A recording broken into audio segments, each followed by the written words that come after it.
You don't open a business in GTA 5 to get rich. You open it to stay busy. And if you've ever sat in your bunker waiting for a supply bar to fill, or babied a cocaine lockup through 3 resupply missions just to watch it get raided while you were doing something else, you already know the truth. The businesses in this game are not designed to set you free. They're designed to keep you inside Los Santos, managing, maintaining, and running errands for systems that never actually pay off the way they promise. You can own a hangar, a nightclub, a bunker, a biker gang, and a dozen properties across the map and still feel like you're clocking in. Because in GTA 5, freedom is the one thing you can never buy. Let's start with the businesses the game gives you early, the ones that feel like side content. Mackenzie Field Hangar, Downtown Cabco, Sonar Collections Dock, Scrap Yards, Tow Yards, Smoke on the Water Weed Shop. These are not empire builders. They're chores with property deeds attached. You buy the hangar because it sounds cool. You're Franklin, you've got an airstrip, you're moving up. Then the game asks you to do random flight jobs.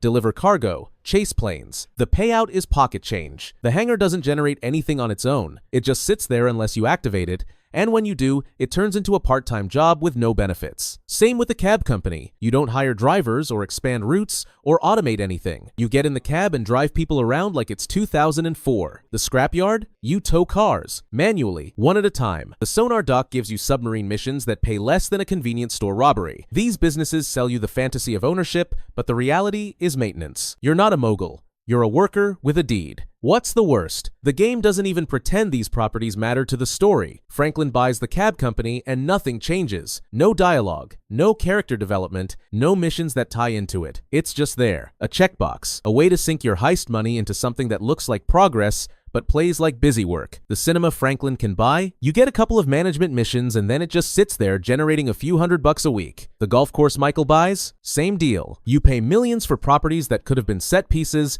and the game rewards you with pittance and tedium. This is Rockstar teaching you early that ownership in GTA 5 is cosmetic. You're not building anything, you're filling a meter. But then you get into the criminal operations, and this is where the illusion gets smarter. Because now it's not just about owning something, it's about running an empire. Bunkers, MC clubhouses, cocaine lockups, meth labs, weed farms, counterfeit cash, document forgery. These are the businesses that GTA Online pushes hard. They sound like kingpin systems. You're not just stealing cars anymore, you're manufacturing product, managing supply chains, moving weight across the state. You're Walter White in a leather jacket. Except you're not, because every single one of these businesses requires you to do the work yourself. The bunker doesn't run itself. You buy supplies or you steal them. You wait for production. You deliver the goods. If you don't check in, production stops. If you don't resupply, it shuts down. If you take too long, you get raided. The game gives you a staff, but they're set dressing. You're still the one driving the post-op van through a 4-star wanted level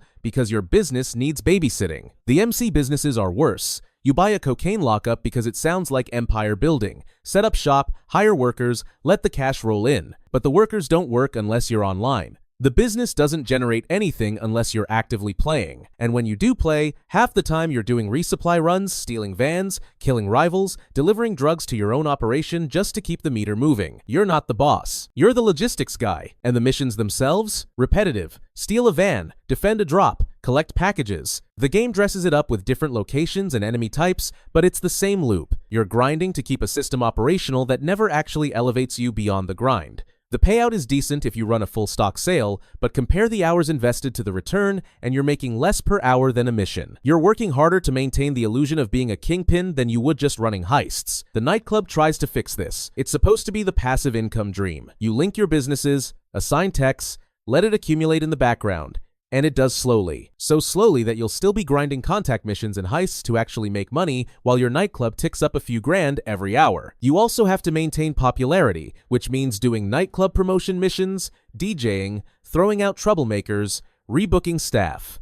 It's another maintenance system disguised as empire building. And even when it works, even when you've got 5 techs pulling from 5 businesses, the nightclub still caps out at around $1 million per full sale. And it takes real-world days of playtime to get there. Rockstar designed a system that looks like delegation but functions like a second job. You thought you were building a criminal empire. You're just managing inventory. Let's talk about gunrunning for a second. The bunker system is pitched as a way to become an arms dealer. You manufacture weapons, you sell them, you fund your operation. Sounds clean, but the research system is a nightmare. You want weapon upgrades? You have to let your bunker research random items, most of them cosmetic, until it randomly unlocks what you actually need. You can't choose. You can't prioritize. You just wait. Or you pay to fast track, which defeats the entire point of owning a money-making business. The bunker becomes another grind gate, and the sell missions are some of the worst in the game. Solo sales are borderline impossible on certain vehicles. The Dune FAV, the insurgent with multiple drop-offs across the map. The game punishes you for not having a crew, but also designs the entire business model around solo grinding. It's a system that fights itself, and you're caught in the middle, doing all the work while the game dangles the carrot of profit just far enough away to keep you hooked. The biggest money in GTA 5 doesn't come from crime. It comes from the stock market. LCN and BAWSAQ, Lester's assassination missions. This is where the game stops pretending and shows you how power actually works. You don't get rich by running guns or cooking meth. You get rich by timing the market, manipulating stocks,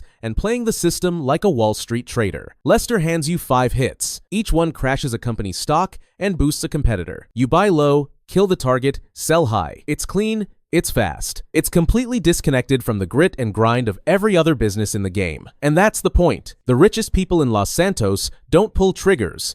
They move numbers. This is Rockstar's clearest piece of social commentary buried in a gameplay system. You can run a meth lab for weeks and make 6 figures. Or you can spend 20 minutes on your phone after a Lester mission and make 200 million. The game is telling you something. The people who own the real power aren't the ones doing the work. They're the ones betting on it. And it's not just about the money, it's about the effort. The assassination missions require almost nothing from you. Show up, shoot a guy, check your phone. Done. No resupply, no raids, no maintenance, no waiting. You manipulate the market and the market pays you back instantly. It's the only business model in the game that respects your time, and Rockstar buries it. Most players don't even know you're supposed to save the Lester missions until after the big score, so you can maximize your returns across all 3 characters. The game doesn't tell you. It just lets you stumble into it, or not. Because if everyone knew that stock manipulation was the real path to wealth, the criminal businesses would look even more pointless than they already are. This is the game admitting that crime is for workers. Finance is for winners.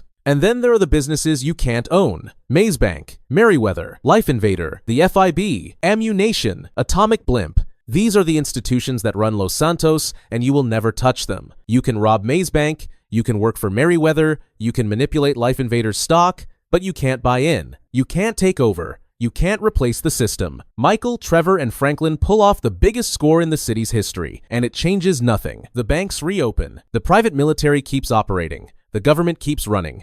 You're allowed to disrupt the system. You're never allowed to control it. That's the ceiling Rockstar built into the game. You can own properties, run businesses, manipulate markets, but the real infrastructure of power stays locked. You're a player inside the system, not someone who rewrites the rules. Even at your richest, you're still just a criminal. The people who run Maze Bank, the people who fund Merryweather, the people who actually shape Los Santos, they're untouchable. You can rob the system. You can never replace it. So why does none of this make you free? Because every business you own creates a routine. Bunkers need resupply. Cocaine labs need product runs. Nightclubs need popularity missions. Hangars need cargo. The more you own, the more the game asks you to check in, maintain, manage, defend. You stop playing GTA and start playing a logistics simulator with occasional shootouts. And that's by design. Rockstar didn't build these businesses to set you free. They built them to keep you logging in, to keep you busy, to keep you inside the loop. The promise is always the same: buy this, unlock that, get closer to being untouchable. But the reality is that success in GTA 5 doesn't mean escape. It just means a nicer cage. You've got more properties, better cars, bigger guns, but you're still doing errands, still babysitting meters, still running missions to keep the machine fed. The game never lets you step back and just exist as powerful. It keeps you working. And the sickest part? You paid for the privilege. You bought the bunker. You bought the nightclub. You bought into the illusion that ownership equals freedom. But freedom would mean the game lets you walk away. And it never does. In GTA 5, success isn't escape. It's just a nicer cage. And if you think GTA businesses are a trap, wait until you see how the characters themselves are stuck. Click here to watch Trevor's dark origin story explained, why he became GTA's deadliest maniac. Click on Watch Next.